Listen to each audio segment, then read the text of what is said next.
Hi guys, welcome to Cricket Chat with Venkatesh. Match number 42 is between Gujarat Titans and Royal Challengers Bengaluru. Match వేదిక అహ్మదాబాద్లోని Motera stadium. Match pitch number 6 పైన జరిగింది.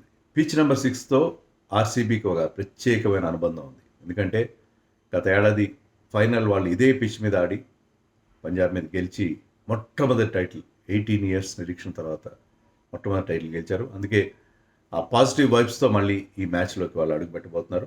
ఖచ్చితంగా అది వాళ్ళకి ఒక కొత్త ఎనర్జీ ఇస్తుంది. బట్ ఎనర్జీ ఇన్స్పిరేషన్ కావాల్సింది హోమ్ టీమ్ గుజరాత్. ఎందుకంటే వాళ్ళు ఆఫ్టర్ 8 మ్యాచెస్ 4 విన్స్ మాత్రం ఉన్నాయి, 8 పాయింట్స్ ఉన్నాయి, 5th ప్లేస్లో ఉన్నారు.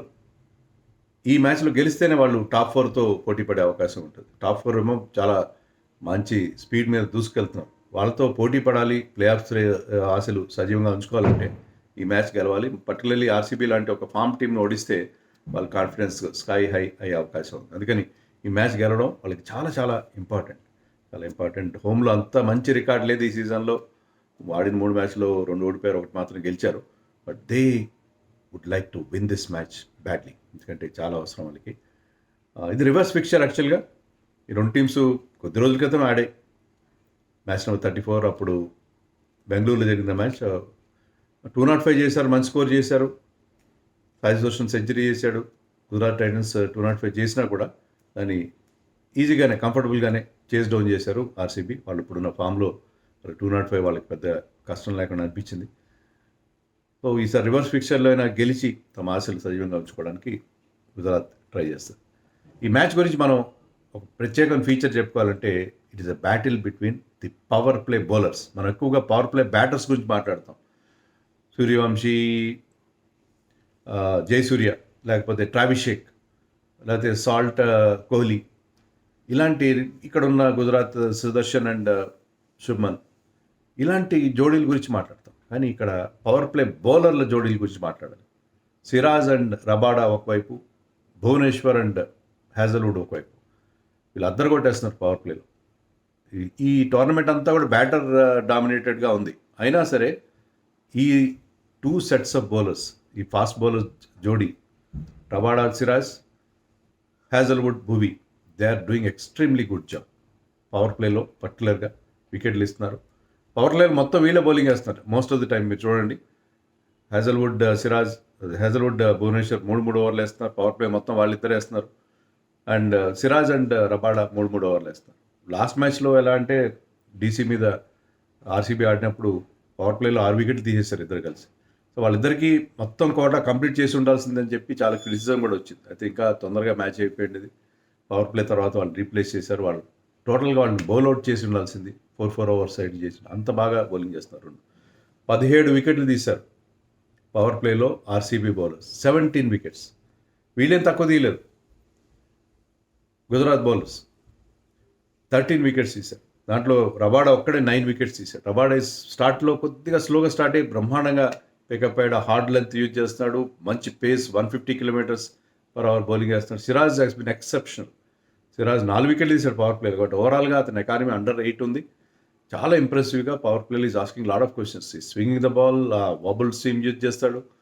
రకరకాల వేరియేషన్స్ అతని నుంచి మనం చూస్తున్నాం. Siraj has become a more matured bowler. Even later హాఫ్లో కూడా మంచి బౌలింగ్ చేస్తారు. సో పవర్ ప్లేలో వీళ్ళిద్దరు కలిసి 13 వికెట్లు తీశారు. భువి ఒక్కడే 7 వికెట్స్ తీశాడు. అండ్ హ్యాజల్వుడ్ లేట్గా ఎంట్రీ ఇచ్చాడు. 5 మ్యాచ్లు ఆడి ఇప్పటివరకు. బట్ అతను కూడా వచ్చి రావడంతోనే బ్రహ్మాండమైన బౌలింగ్ చేయడం చూస్తుంది. సో పవర్ ప్లే బౌలర్స్ మధ్య సంగ్రామంగా మనం చెప్పుకోవాలి. ఇది చాలా డిఫరెంట్ నెరేటివ్ ఈ మ్యాచ్కి. అలాగే వాళ్ళకి మ్యాచ్అప్స్ చూసినా కూడా రబాడా 15 ఇన్నింగ్స్లో విరాట్ కోహ్లీ 4 సార్లు అవుట్ చేశాడు. ప్రసిద్ధ్ కృష్ణ విరాట్ కోహ్లీని 3 సార్లు అవుట్ చేశాడు. సో మంచి మ్యాచ్అప్స్ ఉన్నాయి. అలాగే భువి విషయానికి వస్తే Bhuvi has a very good matchup against Buttler and Shubman Gill. ఇద్దరిని 4-5 సార్లు అవుట్ చేశాడు. 4 టైమ్స్ అవుట్ చేశాడు. And that is a very good matchup he's having. Hazlewood చూస్తే హ్యాజల్వుడ్ గిల్ని 2 సార్లు అవుట్ చేశాడు. సాయి సుదర్శన్ 2 ఇన్నింగ్స్లో 2 సార్లు అవుట్ చేశాడు. 2 ఇన్నింగ్స్లో అతను బౌలింగ్ చేశాడు. 2 ఇన్నింగ్స్లో కూడా అవుట్ చేశాడు. సో ఈ పవర్ ప్లే బౌలర్స్ మధ్య ఒక ఇంట్రెస్టింగ్ బ్యాటిల్ ఉండబోతుంది. Not between batters. మనం ఎక్కువగా బ్యాటర్స్ గురించి మాట్లాడతాం. కానీ ఇక్కడ వీళ్ళ బౌలింగ్ కోసం మనం పవర్ ప్లే చూడాలి. పవర్ ప్లే అనగానే మనం 4 to 6 కోసం చూస్తాం. కానీ వీళ్ళు బౌలింగ్ బాల్ ఎలా స్వింగ్ చేస్తున్నారు, హార్డ్ లెంత్ ఎలా యూజ్ చేసుకుంటున్నారు, సర్ప్రైజ్ బౌన్సర్ ఎలా యూజ్ చేస్తారు. లాస్ట్ టైం అయితే విరాట్ కోహ్లీ హైజల్వుడ్ ఆ బౌన్సర్లతోనే 2 వికెట్లు తీశాడు. He surprised batters with his bouncers, Delhi బ్యాటర్స్ని సడన్గా ఈవెన్ సంబడి లైక్ కేఎల్ రాహుల్ని కూడా షార్ట్ పిచ్ బాల్తోనే అవుట్ చేశాడు. So interesting power play battle is on the cards between the two teams. And team news మనకి పెద్దగా తెలియట్లేదు, ఎందుకంటే ఫిల్ సాల్ట్ ఆడతాడా లేదా, లాస్ట్ 2 మ్యాచెస్ ఆడలేదు. ఫిల్ సాల్ట్ ఆడతాడో లేదో మనకు తెలియదు. బెథెల్ బాగానే కనిపించాడు కానీ స్కోర్లు రావట్లేదు. లాస్ట్ మ్యాచ్లో 20 చేశాడు, 2 6లు కొట్టాడు, look very good. But we know his ability. మనం వరల్డ్ కప్ సెమీఫైనల్ చూసాం కదా, జాకబ్ బెథెల్ అలాంటి బ్యాట్స్మెన్. అతను ఆడినా సాల్ట్ ఆడినా పెద్ద డిఫరెన్స్ రాని పరిస్థితి మనకు కలిగింది. Virat Kohli is in pristine touch. Virat Kohli ఆ ఫిట్నెస్ ఏంటి, ఆడుతున్న తీరేంటి, ఎంతగా బాగా అప్డేట్ అయ్యాడు. మోడర్న్ గేమ్ రిక్వైర్మెంట్ తగినట్టుగా ఏరియల్ షాట్స్ ఆడుతున్నాడు ఇప్పుడు. గతంలో ఏంటంటే స్లోగా స్టార్ట్ అయ్యి తర్వాత పికప్ అయ్యేప్పుడు అలా కాదు, మొదటి నుంచి కూడా ఈజ్ టేకింగ్ సమ్ రిస్క్, అది కూడా క్యాల్కులేటెడ్ రిస్క్. అండ్ తన గేమ్ని ఎంత బాగా అడాప్ట్ చేసి ఎంత బాగా మోల్డ్ చేసుకున్నాడు. ఇప్పుడున్న రిక్వైర్మెంట్కి ఎప్పుడు లేనంత మంచి స్ట్రైక్ రేట్తో ఆడుతున్నాడు. డిఫరెంట్ రోల్స్ ప్లే చేస్తున్నాడు. ఒకవేళ పార్ట్నర్ అగ్రెసివ్గా ఆడుతుంటే నేను విరాట్ కోహ్లీని కదా అని ఇది ఫీలింగ్ ఏం లేదు అతని దగ్గర.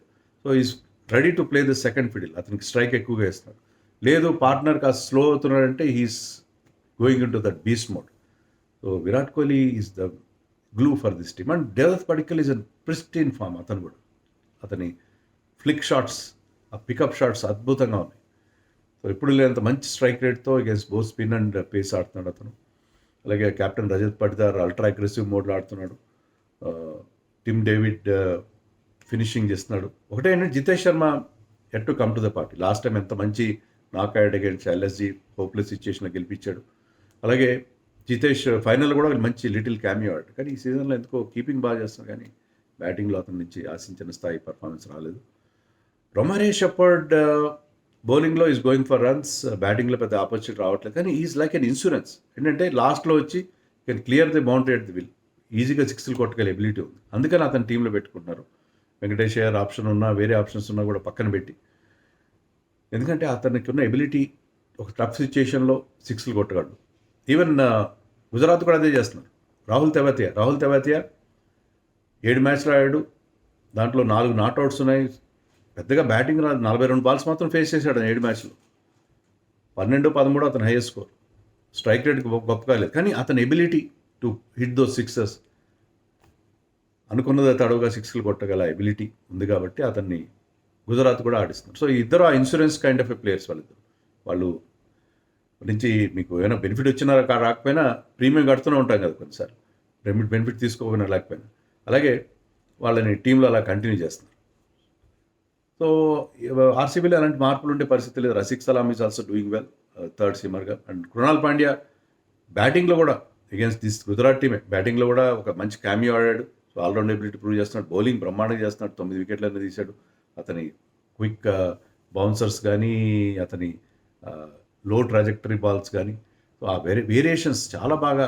ఎలాగైతే బ్యాట్స్మెన్ కొత్త షాట్స్ తీసుకొస్తున్నారో బౌలింగ్లో కూడా ఆ వేరియేషన్స్ అతను తీసుకొచ్చి అతను కూడా అప్డేట్ అవ్వడం. Suyash Sharma is very economical and perfect foil for Krunal Pandya. So bowling విషయంలో వాళ్ళకి ఎలాంటి ఇబ్బంది లేదు. గుజరాత్ విషయంలో కూడా ప్రసిద్ధ్ కృష్ణ గురించి మనకు సమాచారం లేదు, ఎందుకు అతను లాస్ట్ మ్యాచ్ ఆడలేదు. అశోక్ శర్మ కూడా ఆడలేదు. Arshad Khan was okay, but last ఓవర్లో కొన్ని రన్స్ లీక్ చేశాడు. అంటే వీళ్ళిద్దరిలో అశోక్ ఆర్ ప్రసిద్ధ్ ఇద్దరిలో ఖచ్చితంగా వారు వచ్చేస్తారు. వాళ్ళకి Manav Suthar is good fight. So Sai కిషోర్ని పక్కన పెట్టి మానవ్ సుతార్ని వాళ్ళు ఆడిస్తున్నారంటే మనం అర్థం చేసుకోవచ్చు ఎంత మంచి బౌలర్ అని చెప్పి. సో మానవ్ సుతార్ 2 మ్యాచ్లో కూడా చాలా ఇంప్రెసివ్గా బౌలింగ్ వేశాడు. ఓవర్ స్పిన్ని నమ్ముకునే ఒక highly talented left arm spinner. అలాగే వాళ్ళకి రషీద్ ఖాన్ ఫామ్ కొద్దిగా ఇబ్బంది పెడుతుంది. రషీద్ ఖాన్ ఎందుకో లాస్ట్ 2-3 మ్యాచెస్గా అతని ఫామ్ బాగా డిప్ అయింది. లాస్ట్ మ్యాచ్లో ఒక్క ఓవర్ వేసాడు అతను, ఒకే ఓవర్ వేసి 21 రన్స్ ఇచ్చాడు. శుభ్మన్ గిల్ అడిగితే క్యాలిక్యులేషన్ చెప్పాడు, కానీ రషీద్ ఖాన్కి ఒక్క ఓవర్ ఇవ్వడం అనేది నాకు తెలిసి చాలా తక్కువ సందర్భాలు అతను ఒకే ఓవర్ వేయడం ఒక ఫుల్ ఇన్నింగ్స్లో.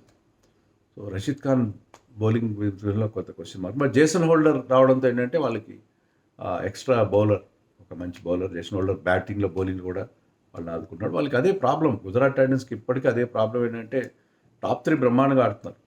సాయి సుదర్శన్ సూపర్ ఫామ్లోకి వచ్చాడు. Shubman Gill is always good form. ఇంకా అహ్మదాబాద్లో ఇంకా చెలరేగిపోతాడు. బట్లర్ ఫామ్లో ఉన్నాడు. Washington was okay, but what about the others? Jason Holder is bolstering the middle order okay, but Shahrukh Khan ప్రతిసారి బోల్డ్ అంత డబ్బులు పెట్టి టీమ్స్ తీసుకుంటారు, రిటర్న్స్ రావు. తెవాతే గురించి ఆల్రెడీ మనం చెప్పుకున్నాం. వాళ్ళకి ఆ మిడిల్ ఆర్డర్లో ఆ వీక్నెస్ అనేది ఒక్కటే వాళ్ళకు ఉన్న మేజర్ ప్రాబ్లం. వాళ్ళు ఓడిపోయిన మ్యాచ్లో అదే బాగా హైలైట్ అయింది. సో ఆ వీక్నెస్ నుంచి బయటపడాలి వాళ్ళు. బయటపడితే ఎవరో ఒకటి సంబడి షుడ్ ఏమైనా మార్పులు చేసుకోవాలని కూడా ఆలోచించాలి. సో అది వీళ్ళు గుజరాత్లో కూడా ఒకే ఒక మార్పు, హర్షద్ ప్లేస్లో somebody coming in, that should be the only change మనం ఎక్స్పెక్ట్ చేయొచ్చు. పిచ్ విషయానికి వస్తే పిచ్ నెంబర్ 6లో ఫైనల్లో లాస్ట్ టైం 190 మాత్రమే చేశారు ఆర్సీబీ, దాన్ని డిఫెండ్ చేసుకోగలిగారు. ఈ ఇయర్ జరిగిన ఒకే ఒక match against KKR first batting చేసి 180 చేశారు. సో ఇది good pitch, red soil pitch, bounce ఉంటుంది. బౌన్స్ విల్ బ్యాట్ మీదకి ball will come nicely on to the bat. So batsmen enjoy చేస్తారు, ఫాస్ట్ బౌలర్స్ కూడా ఆ బౌన్స్ని ఎంజాయ్ చేస్తారు రెడ్ సాయిల్ పిచ్ పైన. There will be some seam movement also. Good battle between bat and ball అని అనుకుంటున్నాను నేను. మరి 250 ఇప్పుడు కొత్త బెంచ్ మార్క్ అయిపోయింది. 250 రాకపోవచ్చు, బట్ అరౌండ్ 200, 220 ఆ రేంజ్లో స్కోర్స్ వచ్చే still a good batting pitch. Time కూడా దొరికింది, బాగా వాటరింగ్ చేస్తుంటారు. ఐ థింక్ పెద్ద స్కోర్లే వస్తాయి, కానీ మరీ పెద్ద స్కోర్లు వచ్చే మరీ అంత టోటల్ బ్యాటింగ్ ఫ్రెండ్లీ ఉంటుందని అనుకోను నేను. But I could be wrong. But ఓవరాల్గా ఏంటంటే సంథింగ్ ఫర్ ద బౌలర్స్ ఉంటుంది. పవర్ ప్లే బ్యాటిల్ ఖచ్చితంగా మనం మ్యాచ్ చూడబోతున్నాం. చాలా mouth watering contest. Rabada and Siraj against Virat Kohli, Devdutt Padikkal, అలాగే ఇక్కడ Gill Sudharsan against Hazlewood and Bhuvi. ఇద్దరు కూడా చాలా experience season campaigners. So mouth watering contest are on the cards. Let us hope for a very good match and very good contest between bat and ball. అది కదా మనకు కావాల్సింది.